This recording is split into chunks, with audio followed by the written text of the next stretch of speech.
Selamat siang kepada Pacel dan Pak Agus. Perkenalkan kami dari kelompok 6 yang beranggotakan Ini Alicia, absen 25. Maudri Firie, absen 30. Shirley, absen 34. Marana, absen 3. Dan sekarang kami akan menjelaskan mengenai efek rumah kaca, pemanasan global, dan solusi nyata yang dapat kami lakukan sebagai pelajar untuk menangani peristiwa-peristiwa tersebut.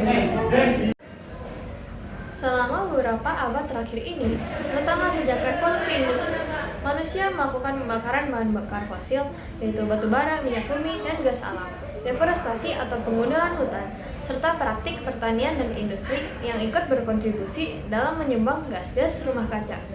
Gas rumah kaca merupakan gas yang memantulkan panas cahaya matahari kembali ke permukaan bumi, mencegah mereka untuk keluar dari atmosfer bumi. Semakin banyak gas rumah kaca, semakin panas suhu rata-rata bumi. Peristiwa ini disebut dengan pemanasan global. Walau pemanasan global dasarnya bersifat alami, namun aktivitas-aktivitas yang dilakukan manusia mempercepat prosesnya. Pemanasan global dapat menyebabkan kerusakan keseimbangan ekosistem. Selain itu, pemanasan global juga dapat menyebabkan melelehnya es kutub, sehingga permukaan laut naik dan dapat menenggelamkan kota di pesisir pantai atau pulau-pulau kecil. Karena itu, perlu menunda terjadinya puncak pemanasan global. Sebagai seorang pelajar SMA, terdapat beberapa hal yang bisa kita lakukan untuk menunda terjadinya puncak pemanasan global.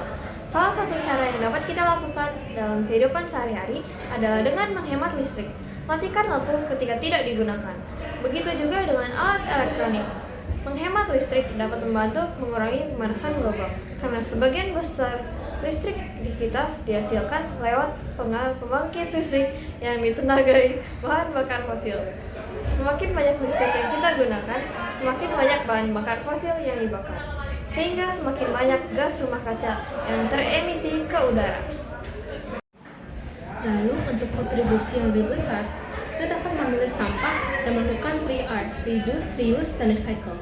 Pisahkan sampah menjadi 2 atau 3 jenis, yakni organik, anorganik, dan P3 atau bahan berbahaya dan beracun. Reduce, kurangi penggunaan benda sekali pakai yang dapat menyebabkan sampah bertumpuk, seperti tisu, styrofoam, dan kantong plastik. Alih-alih menggunakan benda-benda tadi, kita dapat menggunakan sapu tangan sebagai pengganti tisu, tempat makan yang dapat digunakan lagi untuk menggantikan styrofoam, dan kantong belanja dari kain untuk menggantikan kantong plastik. Reuse, gunakan sampah sekali pakai seperti kantong plastik, botol plastik, kardus, dan lainnya untuk membuat benda lain yang dapat kita pakai seperti pot bunga, tempat pensil, dan lain-lain.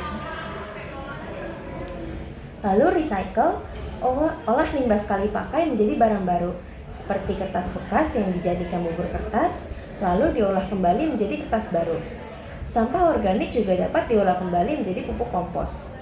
Dengan melakukan pemilihan sampah dan 3R, kita dapat menghindari terjadinya penumpukan sampah yang mengemisikan gas metana dalam jumlah banyak. Selain mengurangi emisi gas rumah kaca, kita juga mengurangi bau busuk sampah di lingkungan sekitar kita. Selain cara-cara yang kami sebutkan di atas, terdapat juga cara lainnya untuk menunda puncak pemanasan global, seperti misalnya mengurangi penggunaan kendaraan pribadi, memilih barang konsumsi yang ramah lingkungan, dan menanam pohon atau melakukan penghijauan. Dalam mempraktikkan cara-cara yang sudah dijelaskan, perlu komitmen yang kuat untuk melakukannya secara konsisten, sehingga dampak yang diberikan menjadi lebih nyata. Sekian presentasi dari kami, terima kasih.